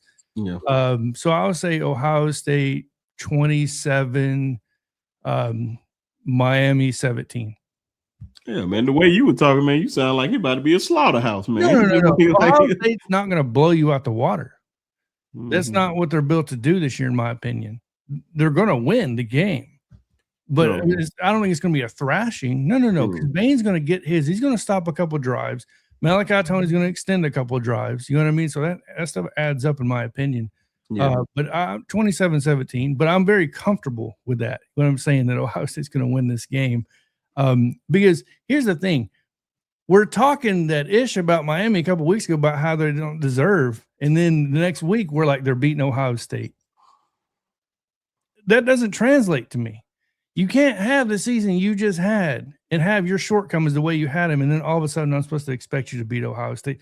And I'm not saying Ohio State's unbeatable by any dimension, because they just lost in Indiana. But, But I'm like, hey, man, I'm in agreement in a way. I believe Ohio State, really, really dominant team. They haven't really played nobody, but they still bring over a lot of guys. I like Reese over there. Of course, Jeremiah Smith is just all world. Carnell Tate, Bo Jackson tone that thing. Caleb Downs, Sonny Styles. A lot of guys, a lot of future first round picks on that squad, man. The only thing I believe that where they're going to run into trouble with, I believe there's a lot of guys on that defensive squad with Miami that's going to kind of neutralize them, and I think that can put a lot of pressure on Julian Sain. Then you're not dealing with a running quarterback in the way of Marcel Reed, so you're not really trying to chase anybody all over the field. So you just pretty much got to just keep a guy in the box and keep him unrattled in Julian Sane. We seen how Julian Sane plays when you put pressure on him, and he hasn't really played anybody. And I think this is going to be the best defensive line that he's going to go against all year. Of course, Ruben Bain on one side. Oh yeah, and then their offensive line is probably one of the best in the country. So you got Fletcher on the offensive side toting the ball. You got Malachi Tony running the ball. One of the key things that you said that I 1000% agree with. I believe if Beck cannot just I believe if Beck does not throw I won't even say if he doesn't throw any interceptions. If he can just not turn the ball over and play, because as bad as he played, I think the last game was pretty bad because of the wind and all that. Man, if he plays anything like how he was playing in the beginning of the year, man, it's gonna be a rough day for Ohio State. It ain't gonna be easy, especially if that defense is on fire. If you let Ruben Bain just get off on them boys, I feel like Miami can cause some havoc, especially with Malachi Tony. He's gonna play a major part. I feel like they have to win the special teams. When you get down there in the red zone, you have to score. No matter what it is, you're gonna have to score, and especially when you're close to the goal line, you have to score touchdowns. So if they can move the ball a little bit, and I believe Julian Sand may throw 2 picks in this game. I'm that confident in Miami defense, but hey, only time will tell, and we'll see, man. I got a question for you, Brent. Bring this up. I'm going to add. You know me. I'm the guy that adds stuff to bring it to the screen. Who on this scares you? Outside of the playoff game, I'm talking about regular season here. Who on this scares you?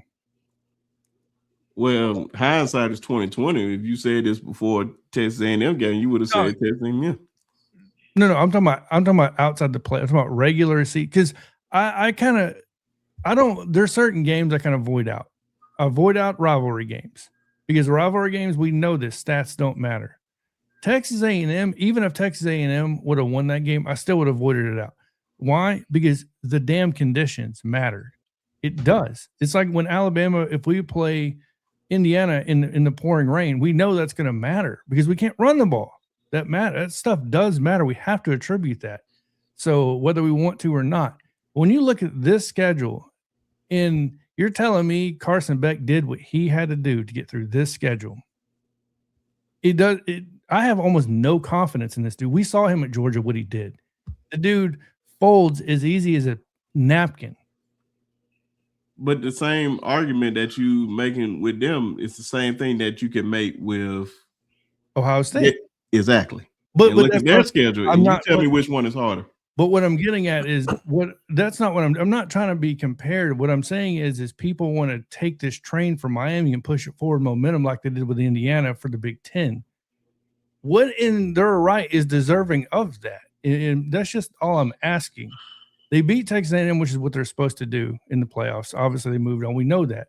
They beat teams on here, but the fact that I don't know. I think I have a problem with it because people are acting like Miami's just going to win this game. The problem is, John, man, a lot of folks didn't pay attention to. Texas A&M struggled against Miami defense. Defense-wise, they struggle bad. Now, I get what you're saying with Miami, Ohio State offense. If Miami plays like that against Ohio State defense, well, on offense, they in trouble. I'm just going to be honest. Ohio State not getting inside the red zone, not scoring points. That ain't happening. Junior Sanders not turning the ball over twice, Brinsky, inside the red zone. Unless he's forcing the throws to take. I didn't say it in general. Unless he's forcing throws to take, or Jeremiah. They getting inside the red zone, bro. They scoring. They leaving there with 3 points at least. Because Miami is just not big enough and physical enough to handle it. I'm with John on that point. I'm just saying that if Miami team shows up, the same defensive team that showed up to play Texas A&M, they have a chance. I am not saying they're going to win. I'm picking Ohio State to win. I'm picking Ohio State to win by 10, at least. But I'm just saying, if that team shows up with that passion and that drive that they had in Texas A&M to go to Kyle's Field and put up that type of performance against that offense, If they can go do that at Kyle Field, they can do that anywhere. And they can replicate that anywhere in the playoff. Miami has a chance to beat Ohio State. Not saying that I don't believe they can do 2 games in a row. I just can't see it. Can't see Miami. I can't see Mario Cristobal getting those guys up 2 games in a row playing underdog, going somewhere and beating the top ranked team. I don't see it happening. I saw them lose to a team that they should have beat by 40. So I'm beating. So I'm just saying, if they have if they get them guts and they show up, they got a shot. But I'm not gonna say it's gonna be a big shot. They're gonna have a shot. Brinsky, you bring that up. That's actually, I brought up the Ohio State schedule. That way people can compare, if you don't mind. So no, it's the same. And I'll ask the same question on this. You know, who are you scared of?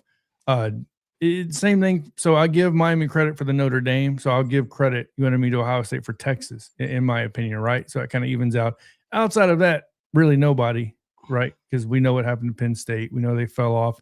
So it's the same concept. And obviously, Tez brought up a really good point earlier.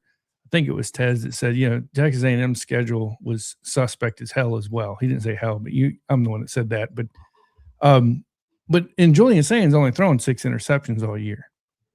It's not like the dude's not efficient. Like correct me if I'm wrong, doesn't he have better numbers than the Heisman Trophy winner?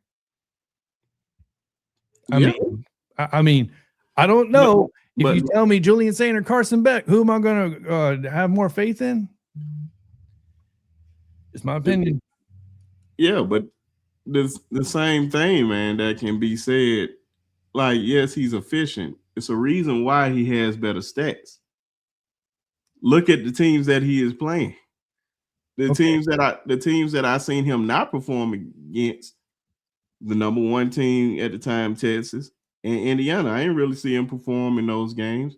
And then if you want to give him the edge, it's kind of not that hard to throw to Jeremiah Smith right here. And then I got Carnell Tate right here. And then I got Brandon Ennis right here. So you see my point. So you're making my point. But the thing is, that same team, that same quarterback went against Indiana and didn't show up with those players. 1 game. And it's all it takes is 1 game. And like Coach Karl said, you have to do it twice in a row. Mm-hmm. Miami has to do it twice in a row. Who am I going to have? Indiana, or not Indiana. Miami lost to Louisville, and they lost to, what was the other team they lost to? I don't have it in front of my face now. Let's see here. They lost to Louisville, and they lost to SMU. Tell me which one has a better defense, Louisville, SMU, or Indiana? Come on now. Like, I mean, at some point, it's got to add up. And to me, and of course, if any team shows up, if Alabama shows up like they did they played Georgia and Athens, nobody in the country is probably beating Alabama. And the same could be said for every single team, not every single team, obviously, but you guys get my point. If they're a good enough damn team, like the top 8 teams are going to play their best game ever, then yeah, there's a possibility they're going to win the game. So, I mean, I look at what's been done. Yeah. Hey, man, we've been down this road before. We've been down this road before, even with our team. And we act like Ohio State doesn't have a defense. I'm sorry. They have the number 1 total defense in the entire country.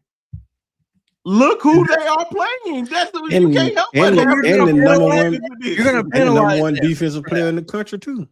You telling me Caleb Downs isn't talented? Caleb Downs is talented. Caleb Downs is that dude. But we can't act like this. Bro, you have the number 1. Bro, if I give a lot of these teams this, I guarantee if you look up Indiana defense, I guarantee you Indiana defense the same. I'm not saying Indiana's defense isn't good. I guarantee you if I give you Georgia this list, they'll have a number 1 defense. I got a question, Brinsky. If Ohio State had the 20th best total defense in the country, would you criticize them? No. Why wouldn't you criticize them? Why would I criticize them? They out of 100 and some odd teams, they're the 20th best defense. Why would I criticize that? Because they have one of the most talented staffs, they have one of the most talented rosters, and they have one of the easiest schedules. You damn right I'm going to criticize you for that. Why wouldn't I criticize you for that? So that's what I'm saying. But at the same time, you got to get the love where the love's supposed to. If you're doing your job and doing what you're supposed to be doing, do you not deserve that credit? Or is it only one-sided? Okay. Then why? Okay. Now just to flip that back on you, why Indiana didn't get that credit? Indiana has one of the best defenses in the country. But why didn't we get that credit when you say we're gonna beat the hell out of them? What do you mean? You saying we're gonna beat the hell out of them? No, I didn't say we're gonna beat the hell out of them to see that how we playing, and Miami playing the same team. I think Miami probably. I don't think they have a better offense than us, but they have a better defense than us. On the line, they do. On the line, they do. You think, okay, Bain, I'll give you Bain. Bain's by far, in my opinion, better than anybody on our line. No disrespect to Alabama. But yes, of course. But when you look at the depth total, you think really like Miami just has a better defense across the board than Alabama. Talent-wise, no. So then what are we talking about? Like, but still at the same time, man, you acting like these guys are just some scrubs on it. Who? Like, I'm not saying nobody's some scrubs. What I'm getting, no, my point is stop anointing people before they've earned the right to be anointed. That's all I'm saying. That's what I get at. That's why I said give the props to Ruben Bain, give the props to Malachi Tony, those guys that have earned that. But as a unit, it's a team game. I'm not picking you because you got Ruben Bain. I'm not picking you because of this. I'm picking you because you falter when times get tough. One I remember now this is the reason why I said this, and I'm feeling like it's gonna shape up that way. And if Ohio State don't come out ready, it's gonna shape up that way. We had this same argument. Ted said he's still in his argument. We had this same conversation when Alabama played South Carolina. And I remember you early in the week saying, "Oh, we should beat the hell out of these boys and all that stuff."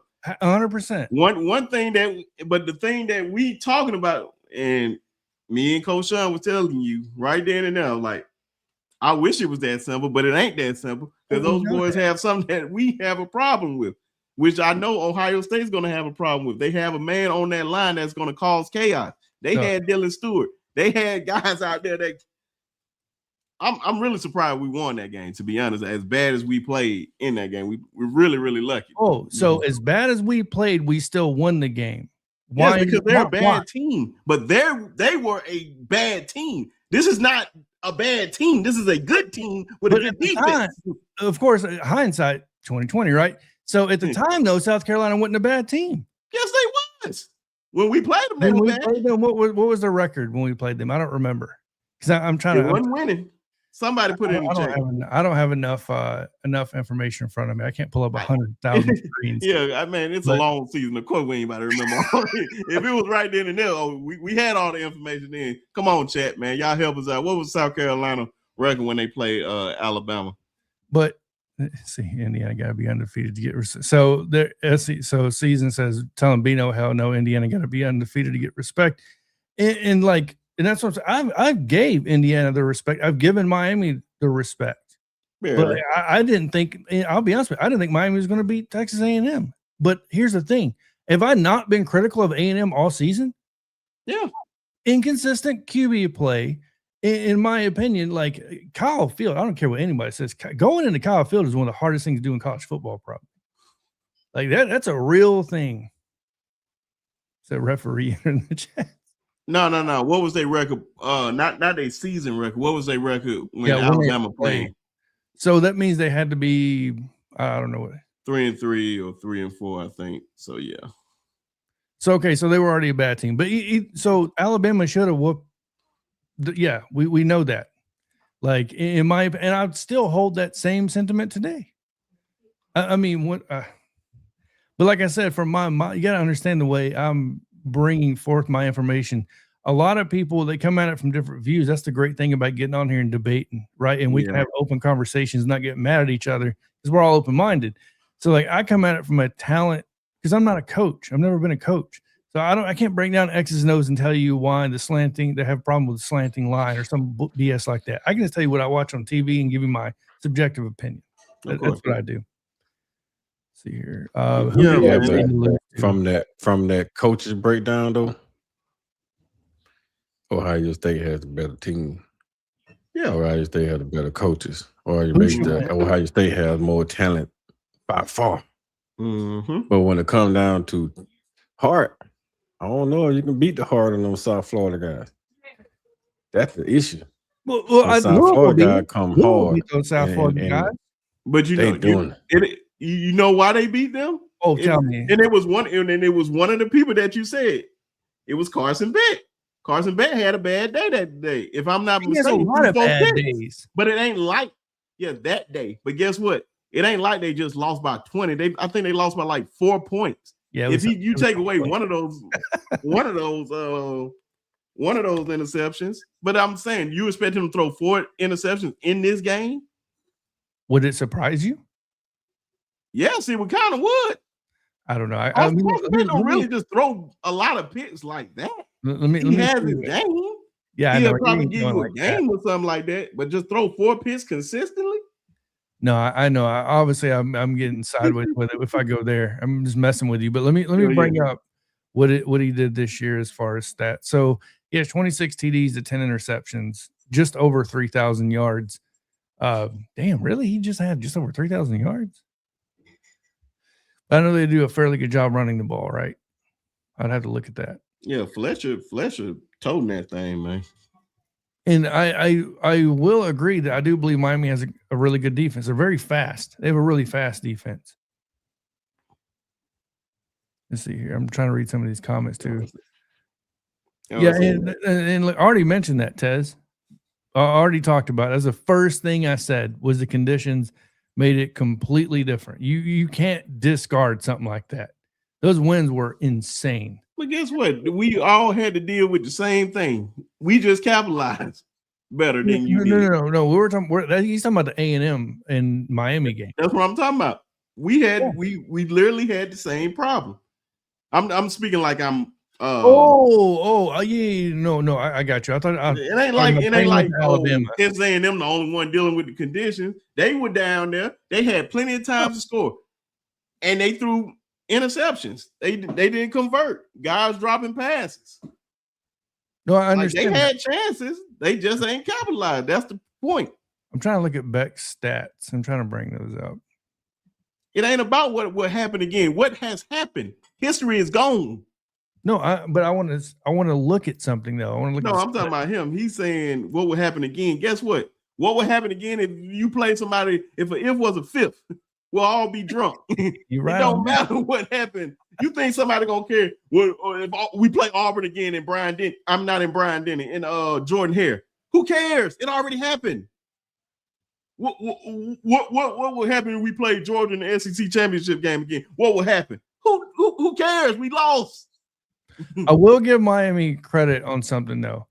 You did beat a team that, in my opinion, with the offense that should have beat you with those conditions. Because Marcel Reed he can run the ball really well, or Beck can't. So that was kind of surprising to me that didn't happen. So let's see. F from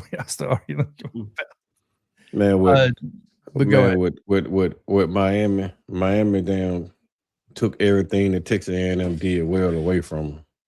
That's what Miami did. They took everything away from Concepcion and everybody. They never handed the ball to him. He toted the ball like 3 times. Yeah, but they took him away. You double team, you bracket Concepcion. They took that away from him. And then when he was running across the field by himself, Marcel Reed missed him. Like, I'm sorry, but not handing the ball to that dude more than 3 times, period. You can't tell me that they shouldn't have handed him the ball more than that.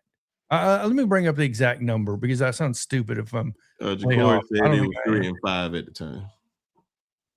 Appreciate that, Ja'Cory. Appreciate everybody that was and Mario didn't get the ball.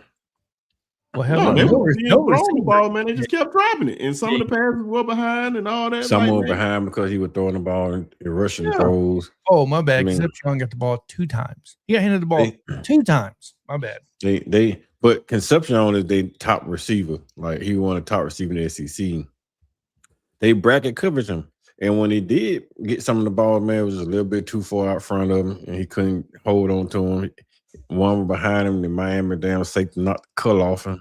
I mean, They played well. I just gotta give it to them. It was day. Like that day was Miami's day. And Texas A&M still should have won the game. They still should have won the game. They should have kicked some field goals. They still would have had opportunity to win that game. They didn't. That's on Elko. Like Elko blew that game. Yeah. And then what you think gonna happen if you take away Jeremiah Smith? You gonna need these other guys to step up to the plate. Yeah, Shit, but- I mean, Come on you now. take away Jeremiah Smith, that ain't nothing new, damn Ohio State. No, come on now. You got that. No, we're not doing that. They ain't nothing new at three other Ohio State. guys. Ohio State can play with. They got 5 damn receivers. They have those guys, but I seen them lose when that man doesn't play that well. I done seen them struggle when that man don't play Matter of well. fact, the But last game, go look at the last game. they lost Indiana because Cardell Tate wasn't playing well too. Hey, both of those guys When your main guy is not, somebody gonna have to step up.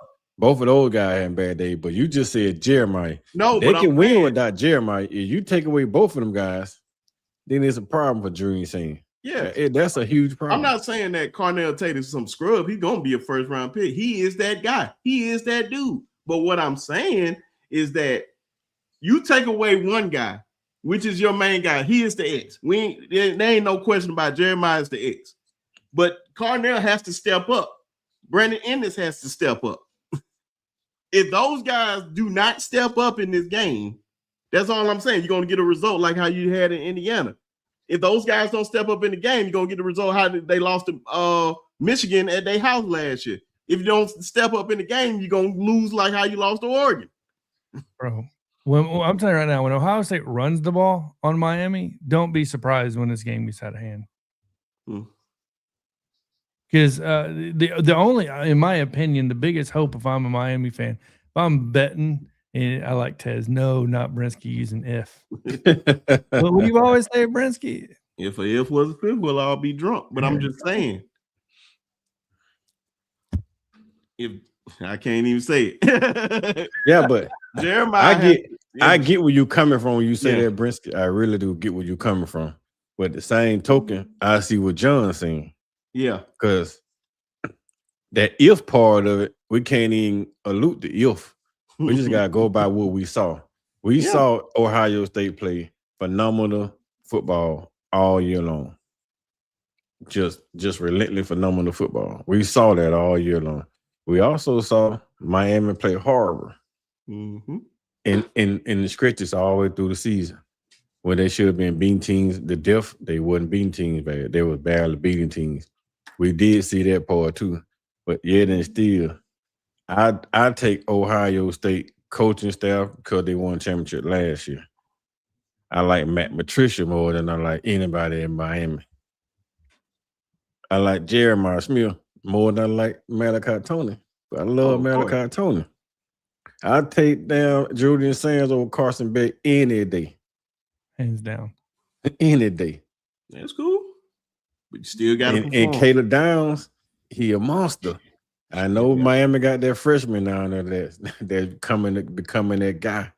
But Caleb Downs is the X factor on that defense. Not to mention they still have those linebackers, man, those seniors, the D line. I get that part. My part is this. Whichever team shows up, that's the team that's gonna win that game. Both teams show up, it's gonna go to Ohio State. If Miami show up more confident in Ohio State, Miami probably win the game. But it just depends on who show up with the more damn.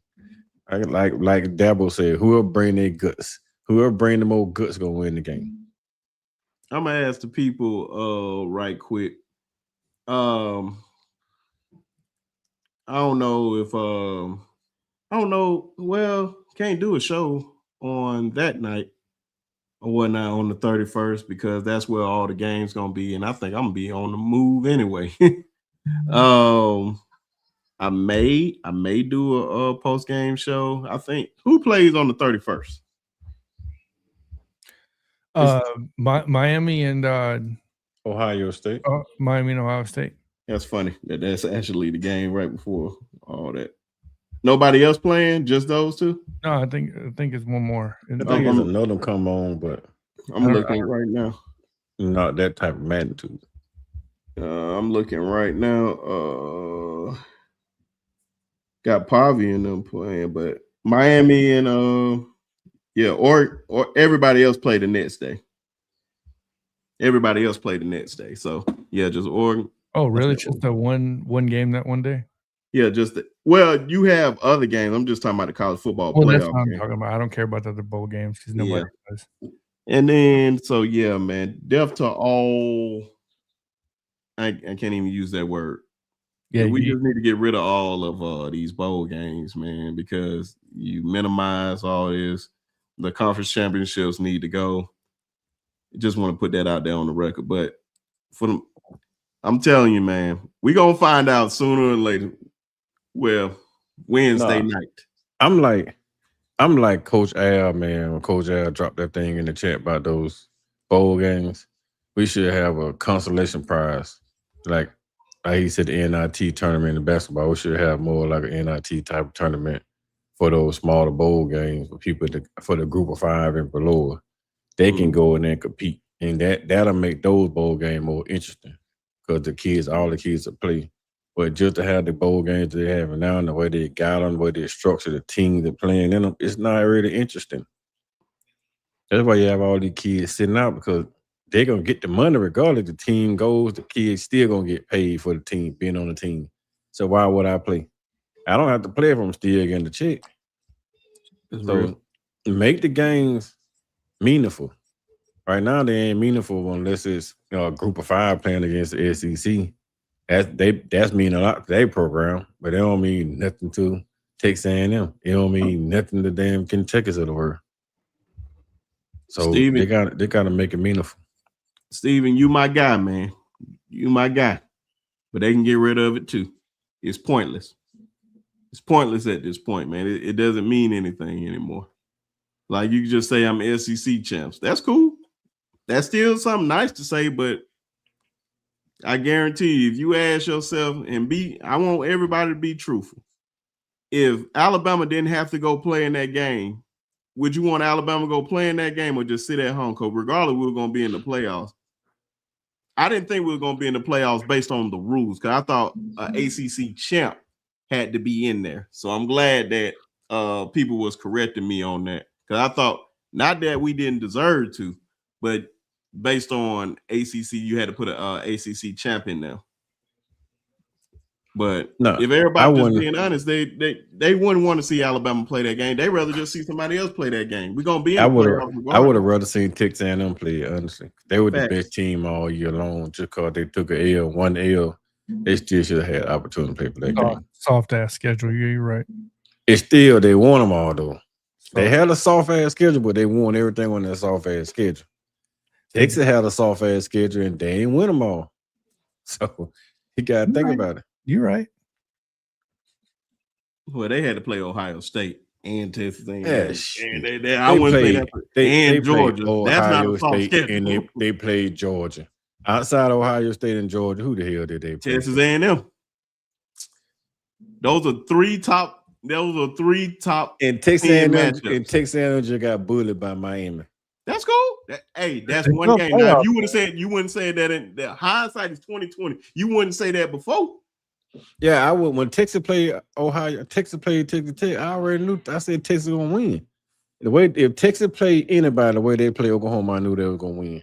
Texas always they got team that they're afraid of. We all knew they weren't beating Georgia. We do that. We got a damn Ohio or Oklahoma problem, a Michigan problem. Sometimes we have a damn LSU problem and an Auburn problem. We don't have a Georgia problem often. Texas has a Georgia problem.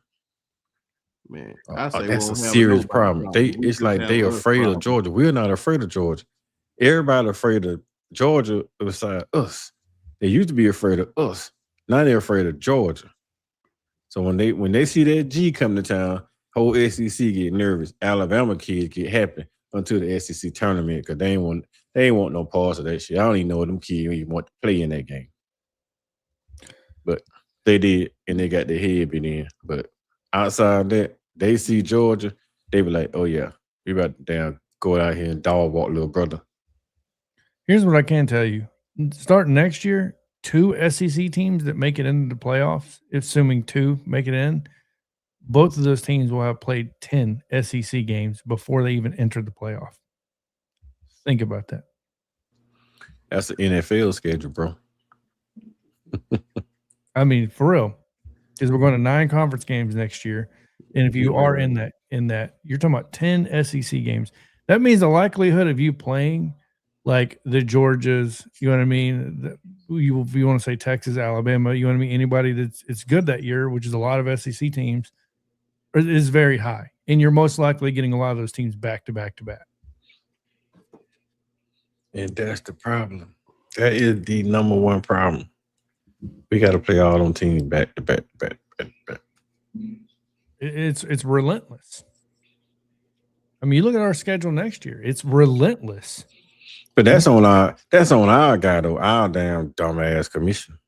That's just he gave in to my Greg, not Greg Byrne, but you're talking about Sankey. Sankey, he gave in to the Big Ten, trying to do what they do, trying to listen to the Big Ten. Yeah. The Big Ten play a damn 2-game schedule. We play a damn 9. Like we don't have no soft teams in this schedule. This year, Kentucky was down. Mississippi State was down, but still down there beat Texas.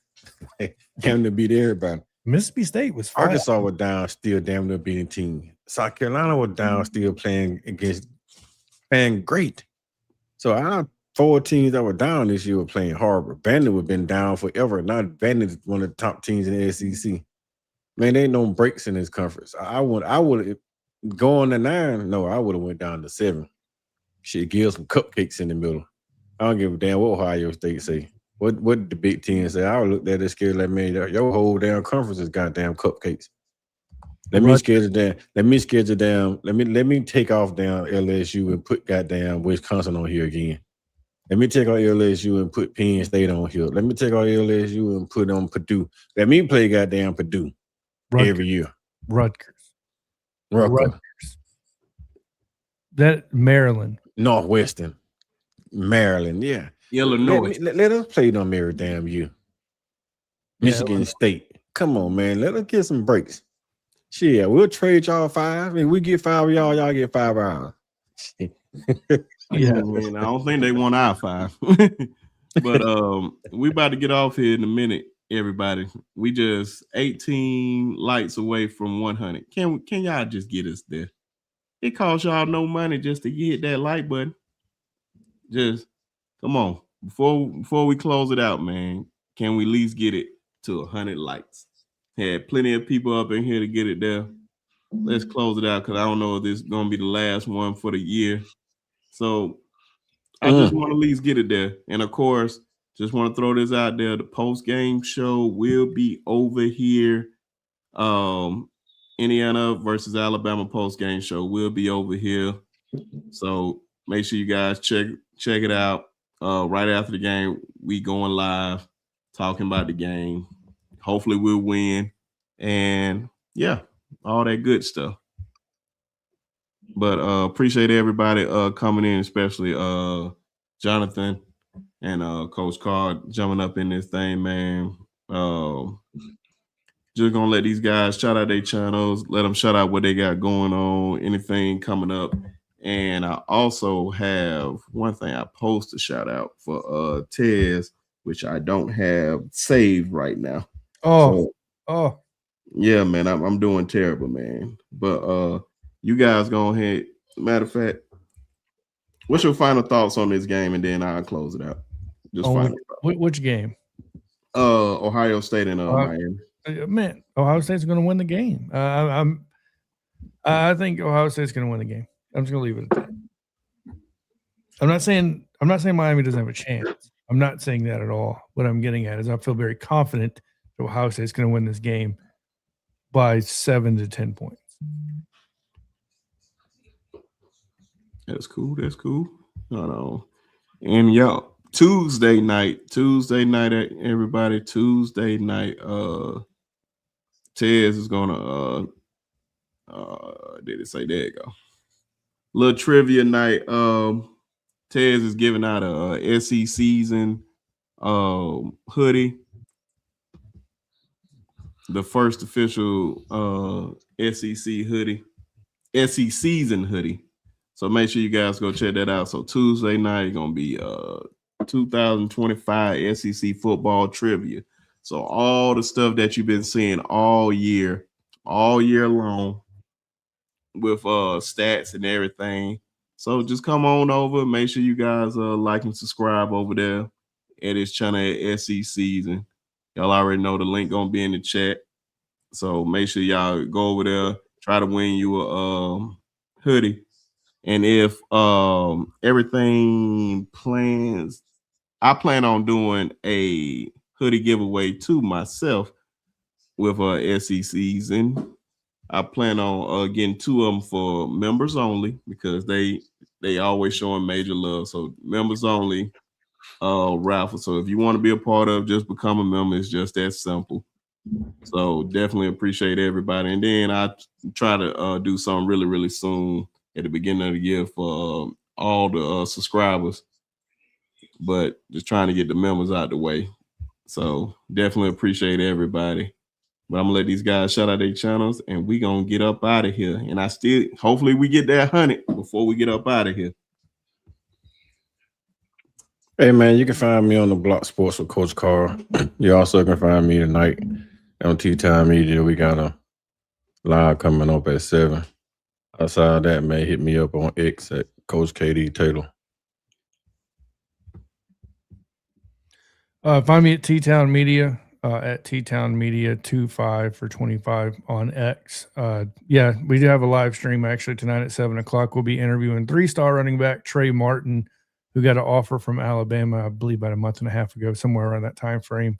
We're going to be interviewing him and his recruiting journey and all that good stuff. So definitely something you guys hopefully will want to check out. But yeah, T-Town Media. Oh man, I can't. Neither one of y'all did it either, man. So neither one of y'all just gonna announce what y'all got going on down there in Selma.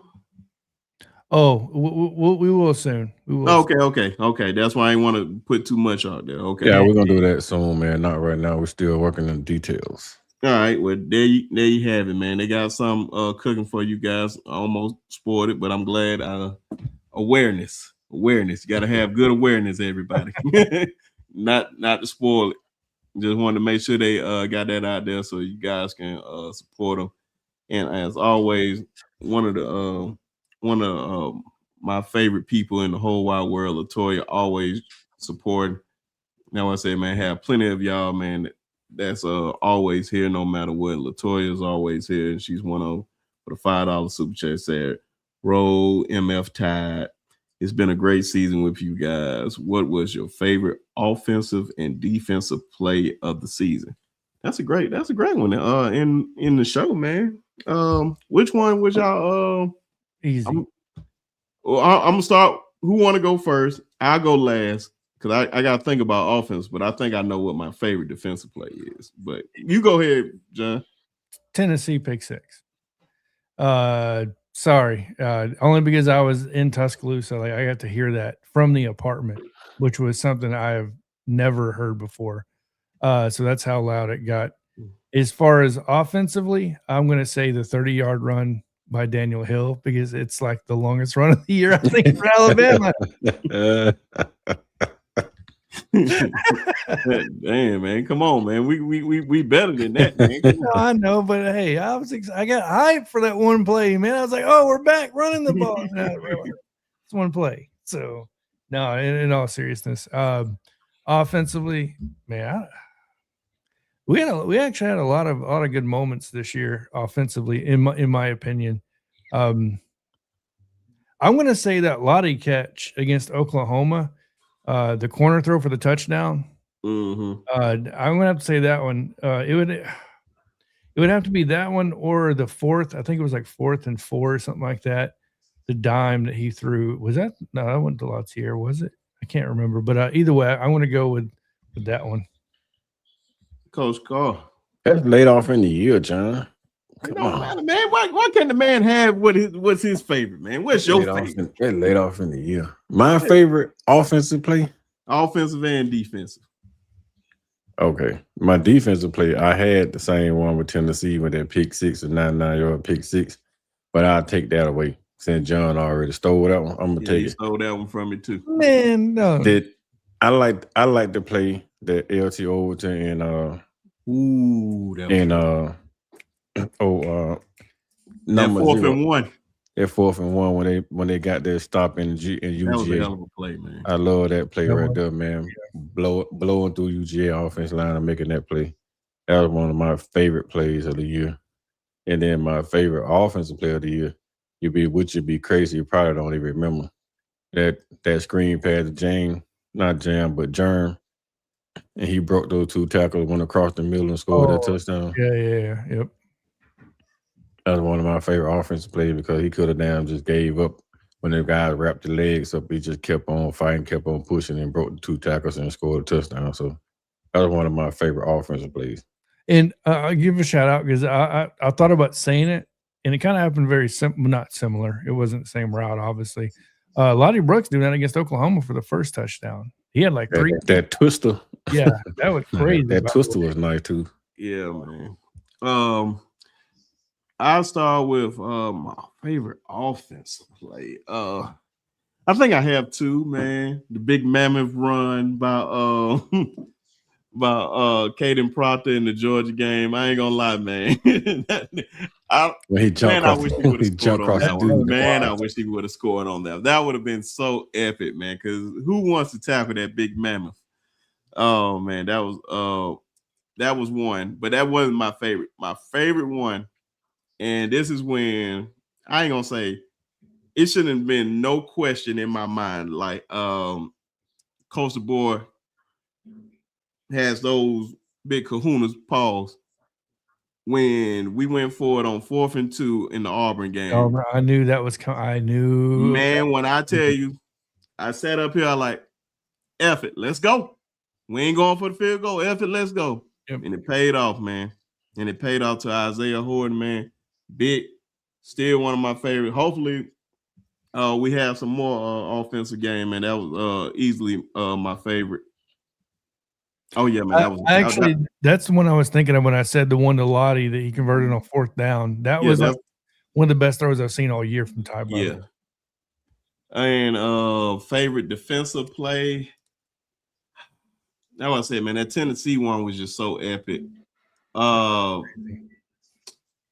Xavier just be coming up with some of the major ones. I will say that Oklahoma one because it really just changed the game. That pick six that he had against Oklahoma, that changed the game.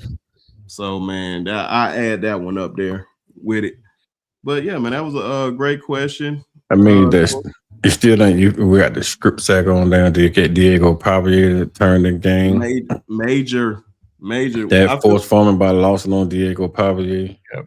It's a lot of. It's close. It's close to not being a fumble. He almost hit the ground, man. So big time players make big time plays in big time games, man. So definitely, hopefully, we can see if we don't have any more lives before Wednesday. No, we don't play Wednesday. Before Thursday. Before Thursday, because I know we're gonna have a post game show on Thursday. Man, appreciate everybody that has supported the channel, all of our channels, man. You guys have done an amazing job, man. Thank you all for always supporting this channel, always supporting everybody's channel, especially you taking your time out your day to show love to each and every one of our channels, man. Definitely appreciate that. Subscribing, giving money, donations in any type of form. That stuff is not taken for granted at all. So just want to say thank you to all of y'all because you don't have to do it and you choose to do it because you want to see us be great. And that's why I said, man, you just don't want to take that stuff for granted. And that's why I said, man, I'm trying to give back to y'all in some type of form or fashion and then try to deliver some of the best shows on YouTube. Try to give you not just entertainment but knowledge of the game with some of the best minds in the game with Coach Shawn, Coach Karl, Coach Al, Tez, John, Jance, Ty, Piano Man, KB, Justin Smith, Clint Lamb. It's just so many great content creators on the Bama side, and of course outside of that, Jason, Coach I, Jay, the superstar. Now I consider the superstar of all superstars. I think I said KB. Man, just continue to Don't forget about Duke now. Oh man, of course, Duke, man. Duke, friend of the show, doing his thing over there, man. Another superstar in this game who I highly respect. So stay tuned for I plan on having a major year next year, man, doing some like big time interviews with guys coming over here. Definitely shout out to the guys that allowed me to interview them. Still got a couple of young guys that trying to bring over here. Shout out to Dylan going to Florida. Need Quez over here. Quez trying to be camera shy. So need Quez to get over here, get this interview out the way before he go down there to Florida. Shout out to Braylon Outlaw going to Georgia Tech. Shout out to his brother Sid. Gonna have Jordan Holmes coming down here. Like I said, man, I believe the most underrated person in the state of Alabama, but he about to go to college. So it's another young man down there at Southside, man. That's about to be that guy. Yep. But he already that guy, but I think just it doesn't get talked about enough, man. Just want to give all these people a lot of love, man, because just remember where this channel started off day one. And where is that now? Still can't believe it. So thank you all. And the last thing I'm gonna say, if you haven't seen the Derek Nitz video that me, John, Coach Al, and Tez did, please go check it out. Shout out to Tez for the thumbnail, as always. Very, very great video. Have another video. Got some in the just waiting for other things to happen for those to drop. And then got a media video that's gonna probably drop tomorrow or maybe Tuesday, just depending on how I feel. Y'all definitely should catch that. It's just basically holding the media accountable for what they said, and it's dealing with Coach DeBoer mainly, but not they just like to call my sources, my sources, my sources. They're not giving opinion, they trying to give facts. So we need to start holding these guys accountable. And we're part of the media, and I expect y'all to hold us accountable. So thank you. And Miss Susan, I did forget about that. I ain't gonna lie about that. So I just need to make a recording and just go ahead and do that thing. So please let me know in the comments all the dances I need to do so I can go ahead and record it. And I'm just gonna let it play out. And embarrass y'all got him now. Yeah, man. I really forgot all about that. Y'all got him now. Appreciate you guys. Catch y'all on the next one. Y'all already know F them trees. Always, forever and a day. Get well, Tez, but it's still F them trees. And LSU too. And Tennessee too. And Tennessee. And that Russian Eagle. Y'all get y'all. Russian Eagle. I thought there was a fighting I thought they was fighting buzzards or something. When they war buzzards or something over there. Yeah, whatever. Pigeons, carrier pigeons. Pigeon. Get y'all on the next one, man. And roll tide. Roll tide.